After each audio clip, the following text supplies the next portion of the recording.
Hi friends, ఈరోజు chicken dum biryani తయారు చేసుకునే విధానం. ఒక బౌల్ తీసుకొని అందులో 1 కేజీ చికెన్ తీసుకోవాలి. 2 కప్పుల కారపొడి, 1 కప్పు పెరుగు, 1 స్పూన్ అల్లం paste, 1 spoon salt, 1 spoon garam masala, కొంచెం కసూరి మెంతి, ఆయిల్ తీసుకొని కలుపుకొని ఒక 15 నిమిషాలు లేదా ఒక హాఫ్ అన్ అవర్ పక్కకు పెట్టుకోవాలి. ఒక బౌల్ తీసుకొని అందులో 2 కప్పుల బాస్మతి రైస్ తీసుకొని వాష్ చేసుకొని ఒక 20 నిమిషాలు పక్కకు పెట్టుకోవాలి. ఒక ప్యాన్ పెట్టుకొని అందులో కొంచెం ఆయిల్ తీసుకోవాలి. ముందుగానే కడిచి పెట్టుకున్న ఆనియన్స్ కూడా తీసుకొని గోల్డెన్ కలర్ వచ్చాక ఫ్రై చేసుకోవాలి. ఫ్రై అయిన తర్వాత ఒక బౌల్లో తీసుకోవాలి.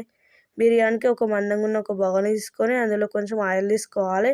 బగారా సామాన్ ఏదైనా తీసుకొని ఆనియన్స్, పచ్చిమిర్చి, కొంచెం కరివేపాకు తీసుకున్న తర్వాత అవి ఫ్రై అయిన తర్వాత అందులోనే కొంచెం సాల్ట్, అల్లం పేస్ట్, చిటికెడంత పసుపు తీసుకోవాలి. ముందుగానే కలిపెట్టుకున్న చికెన్ కూడా తీసుకొని ఒక 5 నిమిషాలు ఫ్రై అయిన తర్వాత మూత పెట్టి ఒక 15 నిమిషాలు కుక్ చేసుకోవాలి.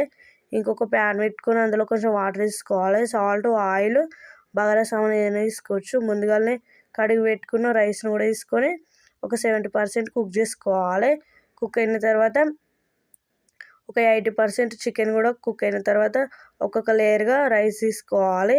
తీసుకొని ముందుగానే ఫ్రై చేసుకున్న ఆనియన్స్ కూడా తీసుకోవాలి. కొంచెం కొత్తిమీర కూడా తీసుకోవాలి. నాకు పుదీనా లేదు, పుదీనా ఉన్న వాళ్ళు పుదీనా కూడా తీసుకోవచ్చు.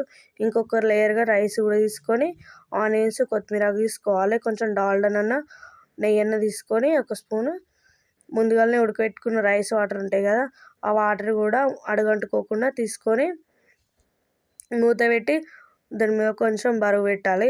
ఒక ఆవిరి పోకుండా బరువు పెట్టిన తర్వాత 10 లేదా 15 నిమిషాలు కుక్ చేసుకోవాలి. కుక్ అయిన తర్వాత ఎంతో టేస్టీగా ఉండే చికెన్ దమ్ బిర్యానీ రెడీ.